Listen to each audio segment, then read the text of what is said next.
할렐루야. 우리 옆 사람 한번 인사하시겠습니다. 새해 복 많이 받으세요. 앞뒤로도 이렇게 한번 인사하시죠. 네. 새해 복 많이 받으세요. 올해 교회 표어는 복음을 체험하라, 복음을 자랑하라 라고 정했습니다. 믿음의 사람들, 그 믿음의 삶은 영적인 힘에 의해서 좌우되는데요. 영적인 힘, 영적인 실력, 또 영역 다 같은 표현인데, 영적인 실력을 위해서 제일 중요한 것이 복음을 체험하는 것입니다.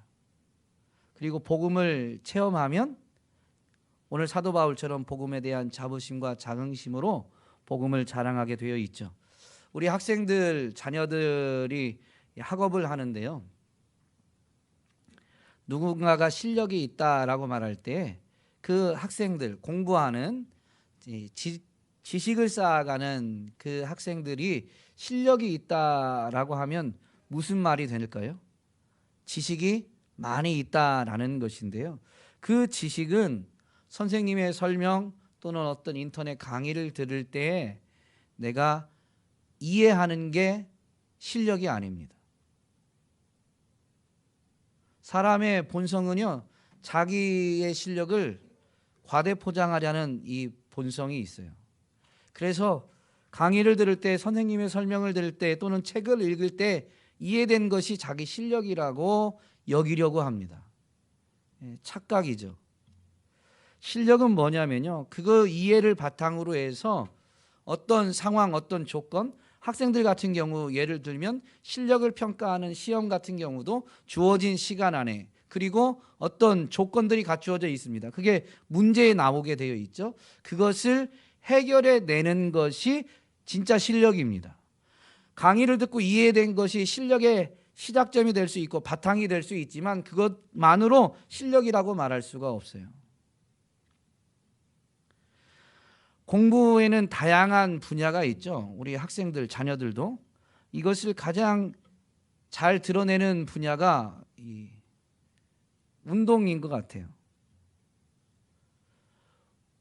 체육 또는 운동. 축구 선수가 있다라고 할 때 축구 실력이 좋으면 어떤 걸까요? 진짜 축구를 운동장에서 제대로 하는 그것이 뛰어나야 돼요. 공을 찰 때는 차기 전에 내가 공을 보낼 방향을 미리 보고, 그리고 차는 순간에는 공을 보고 정확히 발등에 맞춘다, 이렇게 알 수가 있습니다. 그걸 안다고 해서 그게 그 사람의 축구 실력이냐? 아닌 거죠. 그걸 모르는 것보다는 아는 게 유리하긴 하지만 그걸 알았다고 해서 축구 실력이 탁월하다라고 말하진 않습니다. 실제적으로 공을 놓고 그 공을 차서 원하는 방향으로 제대로, 골대면 골대 또는 누군가가 패스할 때면 그 사람에게, 또는 빈 공간이 있어서 앞으로 보내야 될 때는 그 원하는 방향으로 정확히 보낼 수 있어야 됩니다. 그런데 축구 실력은 놓여진 공을 차는 것만으로도 실력이라고 말하지 않습니다. 공이 땅에서 그냥 굴러가는 공을 차야 될 때도 있고, 이렇게 통통 튀는 공을 차야 될 때도 있고, 공중에 뜬 상태에서 차야 될 때도 있고, 심지어 굴러가는 공이든 공중에 뜬 공이든 그 공을 차려고 할 때 진짜 축구 실력은 언제 드러나냐면 그것을 회방하는, 방해하는 수비수가 붙어 있는 데에도, 수비수의 방해에도 불구하고 공을 내가 원하는 방향으로 차는 사람이 진짜 축구 실력이 있는 것, 축구 실력이 좋은 것이죠. 이런 조건들이 있습니다. 그 조건에도 그렇게 공을 차려면 이해한 대로 부단히 반복해서 몸으로 체득해야 됩니다. 그게 실력인 거예요. 수학 문제도 마찬가지예요. 수학은 이렇게 펜으로 푸니까 체득이 안 되는 것 같지만요, 공식을 이해하고 그 이해한 공식을 문제에서 거는 조건에 대입해서 적용하고 그것을 또 주어진 시간 안에 풀으려면 계산하는 것도 반복 훈련해야 되고 문제를 해석하는 것도 계속 반복 훈련해야 그것이 체득되어져서 주어진 시간 안에 그 문제를 해결하는 능력, 실력을 갖추게 되는 것입니다. 영적인 세계도 마찬가지예요. 우리가 삶에서 정말로 믿음으로 삶을 살아가느냐? 예수 그리스도를 구주로 영접한 자답게 복음을 드러내면서 복음의 빛을 나타내면서 복음을 전하는 삶을 사느냐? 그것은요, 복음이 어떻다라는 걸 성경을 이해함으로 인해서 할 수 있는 게 아닙니다. 이해가 없으면 할 수도 없겠지만 이해를 바탕으로 복음이 자기의 삶에서 체험되어져야 되고 체험되어진 복음을 자기가 입술로 고백하고 입술로 감사하는 훈련이 되어야 되는 거예요. 그것이 훈련되어질 때 다른 사람 앞에 서서 복음을 나타낼 수 있는 기회가 주어지면 그때에도 할까 말까입니다. 그런데 우리는 성경책을 내가 머리로 이해한 것이 마치 우리의 믿음의 전부인 것처럼 착각할 때가 참 많이 있습니다. 그 착각은 자기 실력을 과대포장하려는 우리의 타락한 본성이고 또 자꾸 자신을 신뢰하게 만드는 세상의 풍조, 세상의 거짓말입니다. 오늘 저와 여러분이 새해를 시작하면서 복음을 체험하라라는 교회의 표, 이 중요성을 분명히 인식하고 예배 시간마다 그냥 예배를 드린 것으로 끝나는 게 아니라요, 정말로 그 말씀에 살아있고 운동력 있음을 체험하는 오늘 우리 자신이 될 수 있도록 사모하고 기도하고 매 예배마다 그런 은혜를 간구해야 될 줄로 믿습니다. 그렇게 쌓여지면 그 체험된 것이 이제 감사로 고백되어지기 시작하고 그 고백이 이제 누군가 앞에서도 고백하게 되면 그것은 복음에 대한 자랑, 자부심, 전도, 증거하는 삶이 되는 것이죠. 오늘 본문에 보면 사도 바울이 분명히 나는 복음을 부끄러워하지 않는다라고 고백합니다. 복음에 대한 자부심이 있어요. 왜냐하면 이 복음은 모든 믿는 자에게 구원을 주시는 하나님의 능력이 되기 때문입니다. 바울은 이걸 체험한 사람입니다. 이걸 체험하기 전에 바울은 바리새인으로서 성경에 능통한 사람입니다. 성경을 연구하면서 그 말이 무슨 의미인가라는 것을 해석하는데, 이해하는데, 그리고 심지어 나아가서 그래서 그것을 가르치는 데 능통한 사람이 바울이었어요. 이론적으로는 부족한 게 없는데 그 이론적으로 부족함이 없는 바울이 복음을 체험하지 못할 때 어떤 일이 있습니까? 오히려 복음을 믿는 자들, 교회를 핍박하는 이런 안타까운 일을 저지르더라라는 것입니다. 오늘날 교회 안에서 복음의 체험을 한 사람들이 복음을 자랑해야 되는데요, 교회 안에 이론적으로만 복음을 아는 사람들이 있어서 복음의 능력을 체험하면서 복음의 능력을 자랑하기보다는 복음의 능력을 체험하기 이전에 바울처럼 도리어 교회를 어렵게 하고 심지어 교회를 박해하는 사람들이 있는 것이 아닌가 참 두렵고 떨립니다. 심지어 그게 나는 아니었을까 두렵고 떨린 것이죠. 14절 말씀에 보면 복음의 능력을 체험한 바울은 어떤 고백을 하느냐면요, 14절입니다. 헬라인이나 야만인이나 지혜 있는 자나 어리석은 자에게 다 내가 빚진 자라. 이 헬라인은 당시 철학을 추구하던 그 철학을 우선시했던 사람들이죠. 그래서 헬라인들은 지식인들로 여겨졌어요. 헬라인이 아닌 사람들은 이렇게 지식이 없는 야만인으로 여긴 것이죠. 그래서 문학적인 표현입니다. 헬라인이나 야만인이나 라는 것은 뒤에 있는 표현을 먼저 하면서 이 표현은 반복한 표현인데요, 지혜 있는 자나 어리석은 자. 그러니까 세상을 둘로 나눠서 헬라인이나 야만인이나 지혜 있는 자나 어리석은 자로 표현한 것입니다. 누가 지혜 있다, 어리석다라는 걸 드러낸 것이 아니라요, 문학적으로 모든 사람을 일컫는, 당시 로마도 헬라 문화에 젖어 있던 때이기 때문에 이 헬라 문화 안에서 모든 사람을 표현하는 관용적인 표현이었던 거예요. 바울의 고백은 결국 뭐냐면요, 나는 모든 사람에게 빚진 자다라는 것입니다. 무슨 빚을 졌을까요? 바울이 도대체 무슨 빚을 졌을까요? 15절에 보면 그러나 나는 할 수 있는 대로 로마에 있는 너희에게도 복음 전하기를 원하노라. 15절은 그러므로라고 되어 있죠. 그러니까 앞에 대한 결론입니다. 가장 가까이는 14절에 대한 결론이죠. 모든 사람에게 이 빚진 자이기 때문에 바울은 할 수만 있으면 로마에 있는 사람들에게도 가서 복음을 전하기를 원하고 있는 거예요.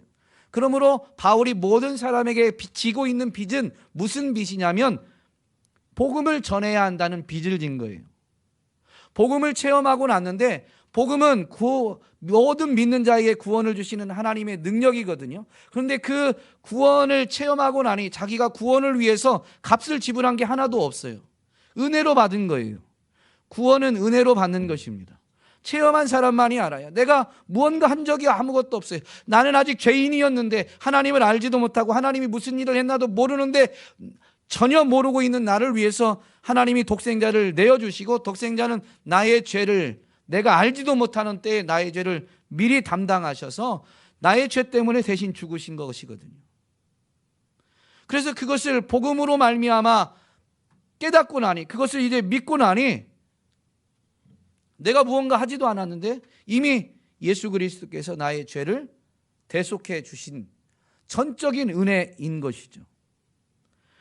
은혜로 자기가 구원을 받다 보니 자기가 값을 지불하진 않았는데 받은 게 너무 큰 거예요. 공짜로 받았어요. 그런데 이건 절대로 공짜로 받을 수 있는 게 아니거든요. 그러다 보니까 어떻게 돼요? 부담, 빚이 생기게 된 겁니다. 누군가 여러분에게 선물을 주는데요, 그냥 우리가 통상적으로 부담 갖지 않는 거라면 선물을 주고받아도 주고받을 때는 기분 좋게 했지만 금방 잊어버릴 수 있습니다. 그런데 누군가가 그 수준을 넘어서는 선물을 하게 되면 어떻게 돼요? 마음의 부담을 갖고 살게 되죠. 그래서 언젠가 기회가 되면 그 사람에게 이 빚을 갚아야 되겠다라는 그런 생각을 갖게 됩니다. 꼭 그런 생각을 늘 하지 않아도 그런 선물을 누군가가 줬으면 나중에 그 사람이 큰 것도 아니지만 무언가 부탁을 하게 되면, 아니 내가 전에 선물을 줬기 때문에 하는 말이 아니라 이런 말조차도 하지 않죠. 그냥 집사님 오늘 좀 나랑 함께 어디 좀 가실 수 있으세요? 라고 그냥 동행을 좀 요청한다 할지라도 그 선물 받은 것에 대한 부담을, 빚을 갖고 있으면 거절할 수가 없어요. 이 사도 바울이 사실은 복음으로 말미암아 구원받은 그 빚이 그러한 빚입니다. 거저받다 보니까, 그런데 너무 크다 보니까 그게 빚이 되었는데, 여러분 복음의 능력을 체험한 바울이 깨달은 그 은혜의 크기가 어느 정도냐면 모든 사람에게 복음을 전해도 다 갚을 수 없는 빚인 거예요. 오늘 우리는 정말로 복음을 체험한 사람인가 한번 돌아볼 수 있어야 되겠습니다. 빚진 자로 살아가느냐 이거죠. 하나님의 은혜에 감사하면서 나는 하나님 은혜에 감사했으니까, 일요일 날 11시에 나와서 예배 드렸으니까 나는 내 할 일 다 했다라고 여긴다면 우리는 복음의 능력을 체험한 건 아닙니다. 그 은혜는 다 갚을 수 없는 거예요. 예배 시간에도 일요일 날 11시에 내가 나오는 이유는 예배 드리면 복 받는다고 해서 드린다면 제가 여러 번 말씀드렸죠. 그건 그저 우상 숭배일 뿐이에요. 복음의 능력을 체험한 사람은 지난 한 주간 내 삶이 힘들고 고달팠어도 오로지 감사로 예배 드릴 수밖에 없는 거예요. 아멘. 복음의 능력을 체험하면요, 내 삶은 한 주간 동안 괴로운 일이 많을 수 있어요. 예수님을 구주로 영접해도 우리가 이 땅에 사는 동안은 괴로움이 있다니까요. 풍랑이 있어요. 주님이 배에 계셔도 풍랑이 쳐요. 심지어 얼마나 풍랑이 큰지 뱃사람으로서 바다 생활에 잔뼈가 굵은 사람조차도 뭐라고 말하냐면 주여 우리가 죽게 되었나이다 라는 말을 하게 돼요. 그런 풍랑도 만난다 이거죠. 주님이 배에 함께 계셔도. 그런데도 불구하고 예수님이 그때 말씀하시죠. 제자들에게 믿음이 없는 자야 왜 의심하였느냐. 주님이 배에 함께 계시면 그 주님이 정말로 나의 구원자, 이 땅의 창조자, 통치자라는 것을 분명히 알고 믿는다면 풍랑이 아무리 커도 주님 여기 계시니까, 주님 지금 여기 계시니까 풍랑이 이 배를 집어삼키지 못한다라는 것을 믿을 수밖에 없는 것이죠. 그게 주님에 대한 믿음인 거예요. 풍랑을 보고 내 판단이 아니라 주님에 대한 믿음인 거죠. 우리는 정말로 이 복음이 무엇인지 이제 살펴보겠지만 바로 예수 그리스도인데요. 그분에 대한, 복음에 대한, 예수 그리스도에 대한 그 체험, 믿음이 있으면 빚진 자로서 감사로 예배드리지 않을 수가 없는 거예요. 내 삶이 아무리 고달퍼도 예배드릴 때만큼은 감사가 빠질 수가 없는 것이죠. 사도 바울이 복음의 빚진 자임을 분명히 고백했는데요. 고린도 교회에는 사도 바울이 사역하면서 하나님의 은혜를 많이 받은 교회입니다. 성령의 은사들을, 선물을 많이 받았어요. 특별한 은혜를 입은 교회죠. 그런데 그 교회가 건강하게 자라가다가 은혜 안에 오래 머물면서 교회가 어떻게 좀 변질되었냐면요, 성령이 선물로 주신 은사가 마치 자기 것인 양 하면서 자기가 받은 은사가 다른 사람이 받은 은사보다 더 우월하다라고 내세우면서 다툼이, 갈등이 있게 됩니다. 그런 고린도 교회 문제 해결을 위해서 편지한 것이 고린도 전서인데요. 거기에서 보면 사도 바울이 이런 고백을 합니다. 고린도전서 9장 16절인데 내가 복음을 전할지라도 자랑할 것이 없음은 내가 부득불 할 일임이라.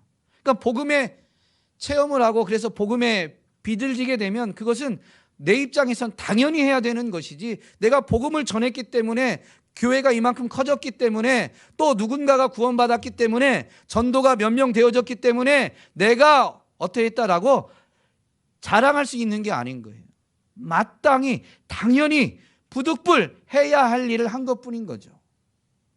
그러면서 그 성령이 주신 은사에 대해서 자기를 내세우는 교회에게 이런 표현을 하면서 복음에 대한 빚을 지고 그래서 그 빚으로 인해서 열심히 사역했음을 표현합니다. 만일 복음을 전하지 아니하면 내게 화가 있을 것이로다. 정말로 복음을 체험했으면 전하지 않으면 화가 있다라는 의미는 아닙니다. 값없이 복음의 은혜를 체험했다라면 너무 큰 은혜를 거저받았으니까 빚을 가지고 당연히 그 복음을 나타내고 복음을 자랑하는, 복음을 전하는 것이 마땅하니까 마땅한 바를 하지 않으면 오히려 화를 입게 될 것이다 라고 하면서 다투고 있는 교회에 대해서 경고하고 권면하는 것이지, 복음 전하지 않았다고 해서 당장 화를 받는다라는 그런 의도로 말하는 건 아닙니다. 어쨌든 핵심은 복음의 빚을 지면 마땅히 복음을 전하게 된다라는 증거인 것이죠. 오늘 우리는 삶을 살아가면서 복음을 나타내고 복음을 전하고 있느냐,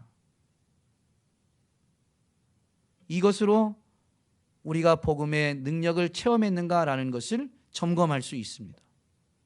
그것은 사도 바울처럼 전도자가 되고 선교사가 되어서 예수 천당 불신지옥 또는 예수 믿으세요 라고 하면서 나가는 것만을 말하는 게 아닙니다. 선교사님들이 선교지에 가면 처음부터 막 선교를 하러 가는 게 아니라, 복음을 전하는 게 아니라 그 현지에 정착하고 적응해요.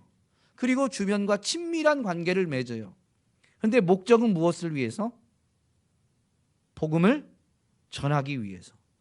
언제가 될지 모르지만 복음 전할 기회를 얻기 위해서 그런 일을 하는 거예요. 우리가 정말로 복음의 능력을 체험했다면요, 삶의 자리에서 여러분과 저의 직업은 분명히 다르죠. 저는 목사입니다.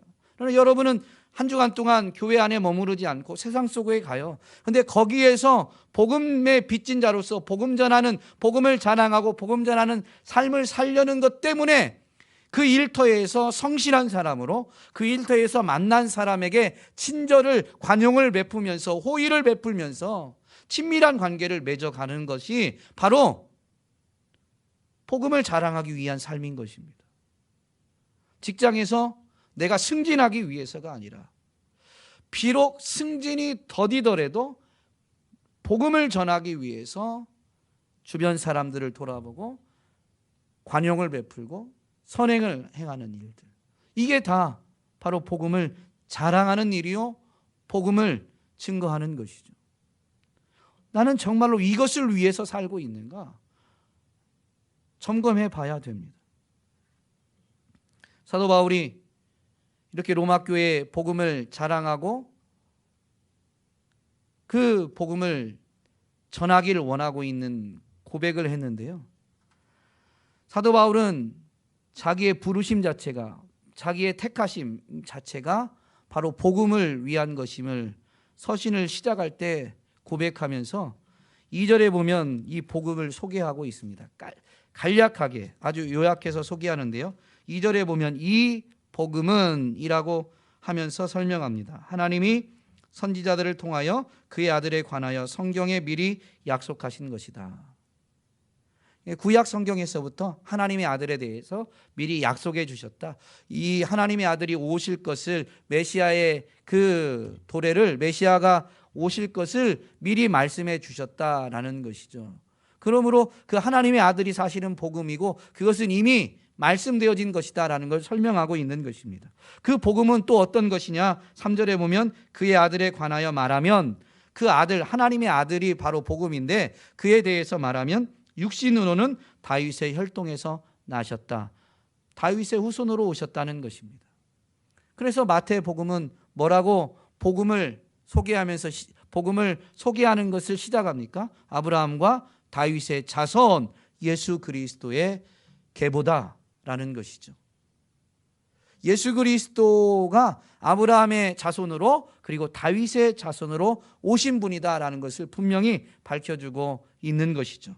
또한 이어지는 설명에 보면 뭐라고 되어 있습니까? 성결의 영으로는 죽은 자들 가운데서 부활하사, 이 부활하심으로, 부활의 능력으로 하나님의 아들로 선포되셨다라고 설명하고 있죠. 분명한 것은 죽은 자들 가운데에서 부활했어요. 예수님이 죽으셨다라는 표현은 없지만 죽은 자 가운데에서 부활하셨다라는 것에 보면 이미 예수님이 죽으신 것이죠. 그러므로 복음은 결국 뭐냐면요, 다윗의 후손으로 오신 그분이 죽으신 거고, 죽으신 것으로 끝이 아니라 성령의 능력으로 부활하신 것이 바로 복음이다라는 것입니다.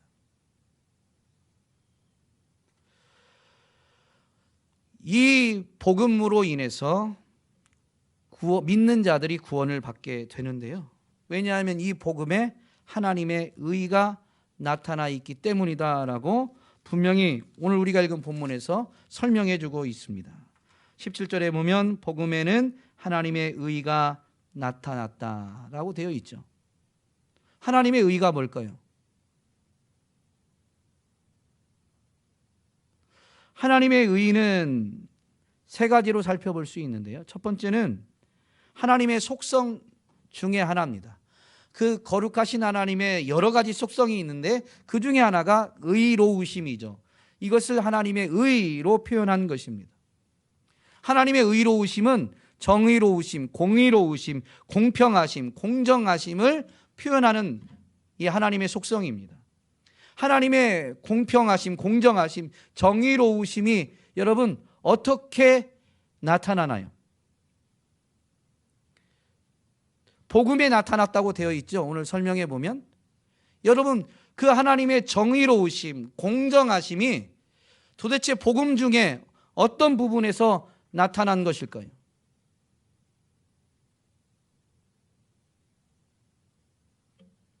십자가에서 나타난 거예요. 여러분, 정의롭다라는 건 무슨 말이에요? 불의를 용납하지 못하는 것입니다. 악을, 불의를, 죄를 묵인하는 건 정의로운 게 아니에요. 얘는 나랑 친하니까 얘가 지금 잘못했네? 잘못한 줄 인생은 모르는 경우가 있지만 알고도 눈 감아줬다. 나랑 친하다는 이유로. 여러분, 이런 사람을 정의롭다라고 말하지 않아요. 불의와 악을, 죄를 용납하지 않음이 정의로움이에요. 이것이 언제 드러나느냐? 하나님의 심판을 통해서 드러나는데요, 복음 중에서는 십자가에서 드러나죠. 예수 그리스도는 죄가 없으신 분입니다. 그러나 사람들의 죄를 대신 지셨어요. 죄가 없지만 죄는 가지고 계세요. 무슨 말인지 이해되시죠? 예수님은 죄는 없는 분이신데 죄를 가지고는 계세요. 자기 것이 아니라 다른 사람의, 많은 사람의 죄를 대신 담당하셨다라는 것입니다. 그런데 그 죄를 담당하신 것 때문에 사실 예수님의 정체에 대해서 사도 요한이 또는 사도 바울이 분명히 드러내 주죠.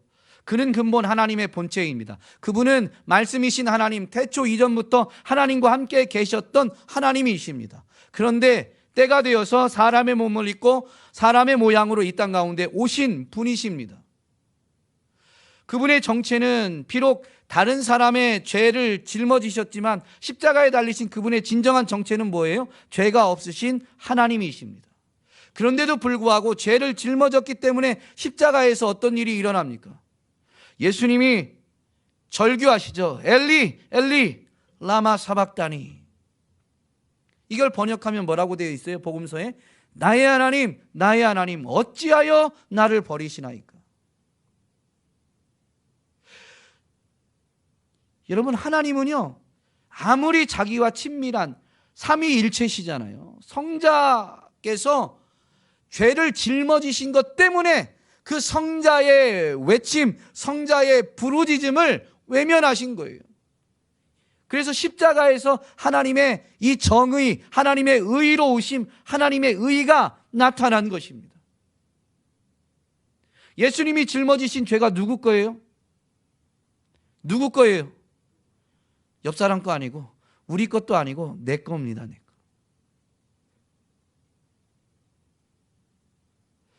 복음에 하나님의 의가 나타났다는 걸 분명히 우리가 되새겨본다면 죄가 내 것인데요, 그러면 그 십자가상에서 아무리 절규해도 하나님이 그 절규를 들어주지 않는 그 당사자가 누가 되는 거예요? 내가 되는 거예요. 주님이 다시 오시는 그 심판의 날에 하나님 저 좀 봐주세요. 그때 어쩔 수 없었어요. 아무리 불쌍하게, 아무리 하나님의 긍휼을 구해도요, 죄가 있으면 심판받게 되어 있습니다. 여러분, 이걸 뭐를 통해서 예수님이, 아니 이 복음에서 드러내 주셨다고요? 십자가를 통해서. 그 십자가에서 예수 그리스도의 절규와 하나님의 침묵, 또 그때 나타난 증상을, 현상을 보면 죄에 대한 하나님의 진노를 분명히 깨닫게 됩니다. 예수님이 십자가에 달리신 것이 제6시로부터 오늘날 시간으로 하면 12시, 하늘이 태양이 빛을 잃고 하늘이 깜깜해졌어요. 그리고 십자가에서 달리셨는데 제9시쯤에 이제 예수님이 이 절규를 하셨거든요. 그리고 이제 십자가상에서 몇 마디 하시고 숨을 거두시는데, 예수님이 숨을 거두실 때 어떤 일이 일어납니까?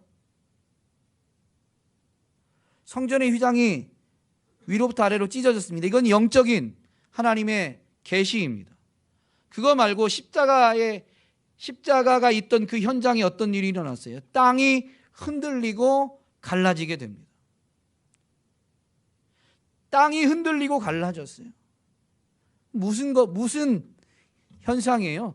죄에 대한, 그래서 죄값 때문에 성자가 죽음을 이를 때에 나타난 현상인데요, 죄에 대한 하나님의 진노하심이 드러난 것입니다. 그래서 계시록에서 주님 다시 오실 때가 임박한 날을 아는 것을 환상으로 우리에게 전해주는데, 심판대 앞에 서야 되는 사람들이 산을 향해서, 바위를 향해서 뭐라고 절규합니까? 우리 위에, 제발 내 위에 좀 떨어져서 하나님의 진노로부터 나를 좀 가려달라. 이 살로 이루어진 인생 위에 바위가, 심지어 산이 그 위에 떨어진다라는 것을 한번 생각해 보세요. 견딜 수가 있겠습니까? 사람이 작은 돌 하나만 맞아도 엄청 아픈데 견딜 수가 없어요. 이거 상상이 안 돼요. 그런데 하나님의 진노가 이제 쏟아지게 될 거다라는 것이 임박하게 되면 그렇게 절규한다라는 것이죠. 하나님의 진노보다 산이 내 머리 위에 떨어지는 게 차라리 나은 거예요.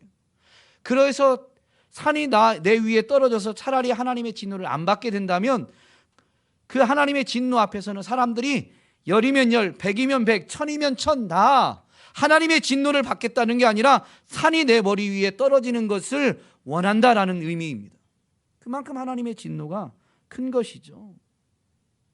십자가에서 이게 보여졌어요. 왜 하나님이 복음을 통해서 이 십자가에서 하나님의 죄에 대한 진노의 크기를 독생자를 버리면서까지 사람들에게 보여주셨을까요? 그 진노를 기회가 주어졌을 때 피하라고 지금 알리시는 것입니다. 하나님의 진노가 얼마나 큰지를 분명히 보이신 것이죠. 하나님의 이 죄에 대한, 불의에 대한, 악에 대한 이 심판이 바로 하나님의 의로우심인데요. 하나님의 의는 또 어떤 것이냐면요, 택한 백성을 구원하기 위해서 개입하시는 하나님의 모든 활동이 또한 의입니다. 십자가는 죄에 대한 하나님의 진노이기도 하지만 하나님의 백성들이 자기 힘으로는 하나님의 의를 이룰 수가 없습니다. 그래서 하나님이 죄에서 헤어나오지 못하는 하나님의 의를 나타내 보이셨음에도 불구하고 그들 힘으로는 하나님의 의를 이룰 수 없기 때문에 택한 백성들을 건지시기 위해서 하나님이 친히 그들의 죄를 담당하신 것이죠. 그것을 보여주신 것이 복음, 예수 그리스도의 십자가입니다. 그는 죄가 없으시지만 나의 죄 때문에 그 하나님의 진노를 나를 대신해서 담당하셨다라는 것이죠. 이것이 바로 하나님의 의다라는 것입니다. 하나님의 의라는 단어가 로마서에서는 8번 나오는데요, 그 중에서 5번이 로마서 3장에 나와요. 3장 말씀에 보면 21절에 이런 표현이 있습니다. 이제는 율법 외에 하나님의 한 의가 나타났으니, 율법 외에 하나님의 한 의가 나타났다. 이 표현은 무슨 말이냐면 율법도 하나님의 의를 나타낸 거예요. 그 율법을 통해서 나타낸 하나님의 의는 사람들이 어떻게 이룰 수 있냐면 율법을 다 준행함으로 이룰 수가 있는데, 타락한 인생이 하나님의 그 말씀 율법을 다 준행하지 못하더라라는 것입니다. 그래서 율법으로는 의를 이루지 못하니까 하나님이 율법 외에 다른 의를 나타내 보이셨는데, 그게 뭐예요? 22절에 보면 곧 예수 그리스도를 믿음으로 말미암아 모든 믿는 자에게 미치는 하나님의 의다. 22절에 있는 하나님의 의와 21절에 있는 하나님의 의는 단어는 같지만 의미는 좀 다릅니다. 하나님이 율법을 주셔서 하나님의 의를 나타낸 그 하나님의 백성들이 율법을 준행함으로 하나님의 의를 이루지 못한다는 것이죠. 율법 자체도 하나님의 의이지만 율법을 준행함으로 택한 백성들이 그 의를 이루게 되는 거예요. 어려워지죠, 조금. 율법이 나타내는 하나님의 의와 율법을 준행함으로 인해서 하나님의 백성들이 이루는 의는 같은 것 같지만 다른 것입니다. 행동의 주체에서 달라요. 율법에 나타난 의는 하나님이 나타내신 거예요. 그래서 하나님의 의입니다. 그런데 하나님의 백성이 율법을 준행함으로 의를 이루게 되면 그것은 하나님의 의이지만 그 의를 이룬 사람은 사람들인 것이죠. 근데 사람이 못하니까 어떻게 했다고요? 하나님이 율법에 한 의를 나타내셨다. 하나님이 율법 말고 오늘 본문대로 하면 믿음으로 사람들이 이제 얻을 수 있는 의를 하나님이 나타내신 거예요. 그래서 율법 말고 하나님이 나타내신, 즉 복음, 예수 그리스도를 이 땅에 보내시고 그 예수 그리스도로 하여금 사람들의 죄를 대신 지시고 십자가에서 죽으신 것으로 끝이 아니라 성령의 능력으로 부활하게 하신 것이 바로 하나님의 의다라는 것입니다.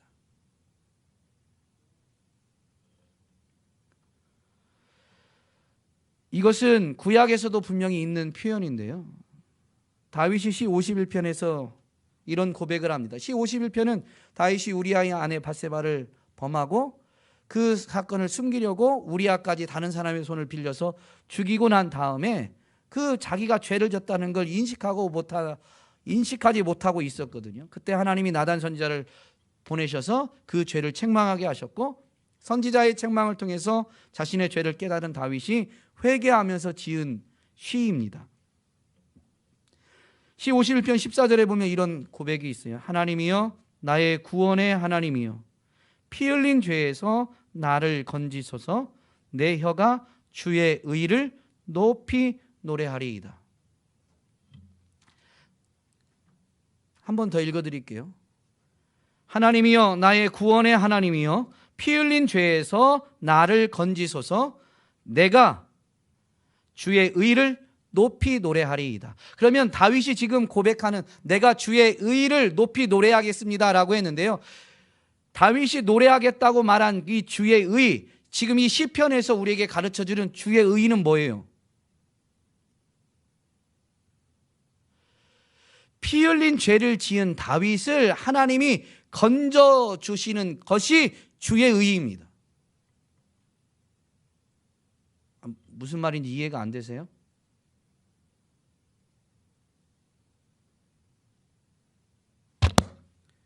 이해가 되시는지 안 되시는지 표현을 좀 해주셔야 되는데, 이해가 안 되세요? 하나님은 죄를 없다라고 하진 않으세요. 그런데 사랑 때문에 죄인을 내버려 두지도 않으시는 것이죠. 그래서 죄인도 구원받을 수 있도록 하나님이 구원에 개입하시는 것, 구원을 행하시는 것이 또한 하나님의 의다라는 것입니다. 여러분, 우리가 믿음으로 구원받을 때요, 우리는 믿음으로 구원받는데 이걸 놓쳐버리면 우리가 구원받은 그 은혜, 우리가 구원받을 때 값없이 받잖아요. 그냥 믿음으로 받게 되거든요. 이걸 잘 이해하지 못하니까 우리가 받은 그 은혜, 구원의 은혜가 우리가 값을 지불하지 않았다는 이유로 싸구려처럼 여겨지는 거예요. 하나님이 하나님의 의를 이루시고 그 의를 우리에게 이제 베풀어 주시는 건데요, 의로우신 하나님이 우리가 하나님의 의에 이르지 못하니까 우리를 끌어올리시기 위해서 이 의를 나타내 보이신 것이죠.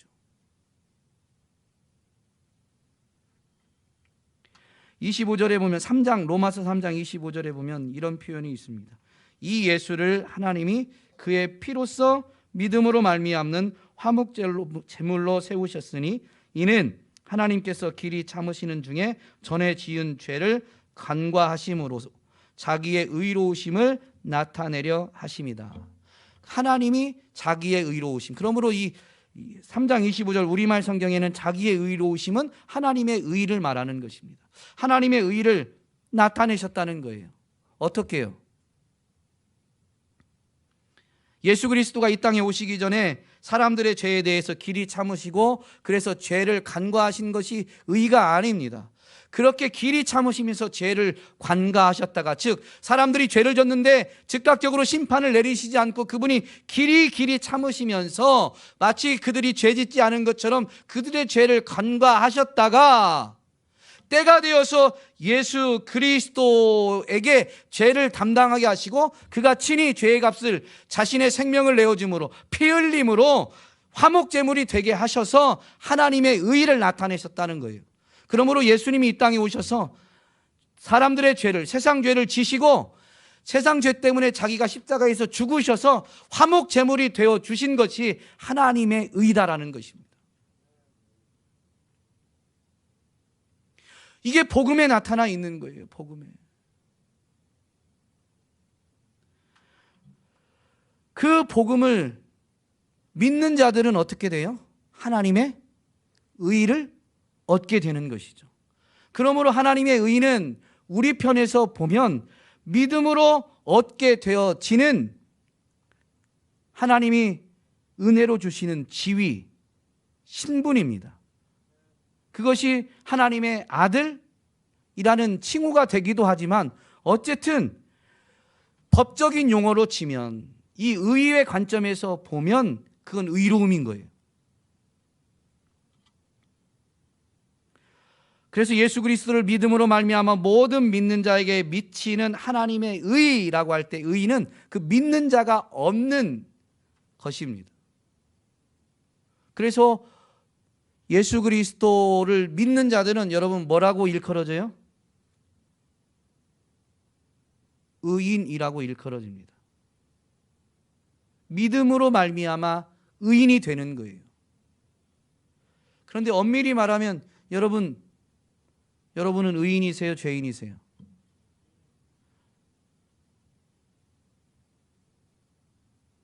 의인이라고 해도 답이 맞고 죄인이라고 해도 답이 맞습니다. 왜냐하면 하나님이 죄인인 우리를 예수 그리스도를 통해 나타내신 의를 우리가 그냥 믿는다는 이유로 우리에게 주신 것이죠. 그래서 하나님이 그냥 우리를 죄인인데 의인으로 받아주시는 거예요.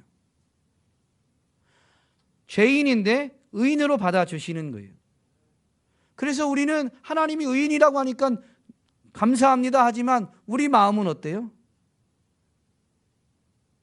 죄인인 거예요. 어려운가요? 빚이라는 관점에서 한번 보면요, 누군가가 내가 엄청 잘못했는데 제가 하준일 집사님 돈을 1억을 떼어먹었어요. 못 갖고 있는 거죠. 근데 하준일 집사님이 목회하시느라고 너무 고생하시고 제가 괜찮아서가 아니라 하나님 때문에, 그리고 목사라는 이유로 목사님 그 1억 없는 것으로 하겠습니다, 이렇게 해주셨어요. 그러면 제가 이제는 빚은 안 갚아도 돼요. 빚진 자는 아니에요. 없다고 했으니까. 그런데 하준일 집사님을 보면 제가 어떤 마음이 들까요? 빚진 자의 마음이에요. 실제적으로 빚은 안 갚아도 되지만 빚진 자예요. 빚진 자. 만약에 빚 안 갚아도 됩니다 라고 해줬다고 해서 그 다음날 아싸 이제 빚 1억은 없어졌으니까 집사님 보자마자 집사님 1,000만 원만 어떻게 안 될까, 이 말을 할 수 있어요? 없어요? 하면 인간도 아니죠. 할 수도 있겠죠. 그런데 하면 인간도 아닌 거예요. 우리가 하나님 앞에 의롭다라고 하나님이 인정해 주셨는데요, 아, 하나님이 나를 의롭다고 하셨구나 라고 하면서 그 다음 날부터는 이제 아싸 나는 의인이니까 하나님 나 의인 됐으니까 복 주세요, 하나님 나 의인 됐으니까 뭐 어떻게 해주세요, 할 수 있겠어요? 분명히 그분은 나를 의인이라고 인정해 주십니다. 지난 것 때문에 내가 그분 앞에 죄송해 하면 그분은 야 무슨 소리야, 내가 이미 죄 없다고 했는데 너는 의인이야 라고 말씀하시죠. 근데 우리는 여전히 그분에게 빚진 자, 죄인의 심정을 가지고 살아가는 것입니다.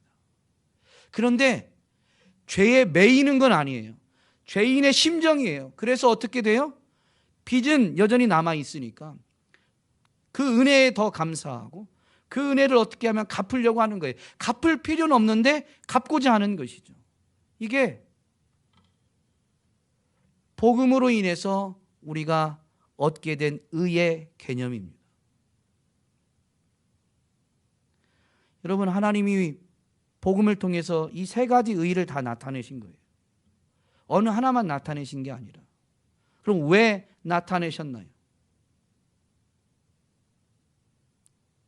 왜 나타내셨어요? 이미 지금까지 설명 중에 충분히 드러났는데 왜 하나님이 나타내셨을까요? 이 17절에 있는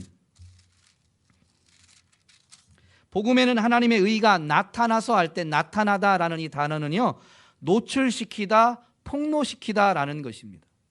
그러니까 복음을 통해서, 예수 그리스도를 통해서 하나님의 의를, 하나님이 의로우시다는 것, 죄를 그냥 없다고 하시지 않고 반드시 죄는 심판하신다는 것과 그 죄를 스스로 해결하지 못하는 자들을 구원하기 위해서 죄를 예수 그리스도께 대신 담당시키시는 것과 이제 믿는 자는 그 대속의 은혜로 말미암아 의롭다라고 해주시는 것을 바로 이 예수 그리스도를 통해서 다 나타내 보이셨어요. 일부러 드러내신 거예요. 왜요? 뒤에 보면 이런 표현이 있죠. 복음에는 하나님의 의가 나타나서 믿음으로 믿음에 이르게 한다라는 것입니다. 믿음으로 말미암아 의를 얻게 되니까 믿게 해서 의를 얻게 하기 위해서 복음에 하나님의 의를 나타내셨다라는 것입니다. 믿음으로 믿음에 이르게 한다라는 것을 바꾸면요, 오직 믿음으로 의롭게 된다. 오직 믿음으로 의롭게 되어서 구원을 받는다라는 의미인 것입니다. 이것을 설명해 주는 게 이제 하박국서 2장 4절 말씀 인용한 것으로 사도 바울이 설명해 주죠. 기록된 바 오직 의인은 믿음으로 말미암아 살리라 함과 같으니라. 복음에 나타난 의로 말미암아 믿음으로 믿음에 이르게 하는 것이 무엇과 같은 거냐면요, 하박국 선지자를 통해서 예언해 주신 말씀, 오직 의인은 믿음으로 말미암아 살리라 하는 것과 같다라고 이렇게 설명해 주고 있잖아요. 그러면 복음, 예수 그리스도를 통해서 이 의를 우리에게 나타내 보이신 것, 감추어진 그 비밀을 복음을 통해서 나타내 보이신 이유는 복음을 듣고 복음을 인하여서 믿고 그 믿음으로 의에 이르게 하기 위함인 것입니다. 그러므로 이 복음을 우리는 들을 때 어떻게 반응해야만 하냐면요, 믿음으로 반응해야 되는 거예요. 그리고 그 믿음으로 말미암아 복음의 능력을, 모든 믿는 자에게 구원을 주시는 하나님의 능력을 체험할 수 있어야 되는 것이죠. 체험하면 심정은 빚진 자의 심정이 되지만 복음에 대한 자긍심만큼은 살아나서 복음을 자랑하게 되어 있는 것입니다. 오늘 저와 여러분이 새해 첫 주일부터 예배 자리에 왔다라는 것은 분명히 복음에 있는 하나님의 의를 믿음으로 말미암아 얻은 사람들, 복음에 나타난 구원을 주시는 하나님의 능력을 체험한 사람들이라는 증거인 줄로 믿습니다. 증거인 줄로 믿습니다. 우리 인생이 감정적으로 식어지는 게 문제지, 이 말씀을 분명히 되새긴다면 우리는 정말로 복음의 능력을 체험한 사람들인 것이죠. 육을 갖고 있어서 그 생생한 기억이 흐려지고 종종 잊어버리는 게 문제인 것이지, 우리가 하나님의 그 구원을 주시는 능력을 체험하지 못했다라고 저는 생각지는 않습니다. 그렇다면 분명히 이 말씀을 되새기면서 복음의 능력을 체험한 자답게 그 복음을 통해서 나타내 주신 하나님의 이 의를 분명히 기억하면서 복음을 자랑스러워하시는 저와 여러분이 될 수 있기를 간절히 소망합니다. 우리의 식어진 마음에 대한 것을 주님 앞에 그대로 고백하면서 처음 예수님을 믿을 때만 이 복음에 감추어진, 복음에 나타난 그 하나님의 능력을 체험하는 게 아니라요, 복음으로 말미암아 살아가는 사람들은 언제든지 하나님의 능력을 경험할 수가 있는 것이죠. 올 한 해에도 이왕이면 그 생생한 경험을 다시 허락해 주셔서 식어진 제 마음이 다시 불릴 듯 하나님의 은혜에 대한 감사와 감격으로 불릴 듯 일어나면서 복음에 대한 자긍심으로, 그래서 복음을 자랑하고 복음을 전하고자 하는 열심으로 다시 일어설 수 있게 해달라고 그렇게 기도하면서 올 한 해 복음을 체험하고 복음을 자랑하는 저와 여러분이 될 수 있기를 간절히 소망합니다.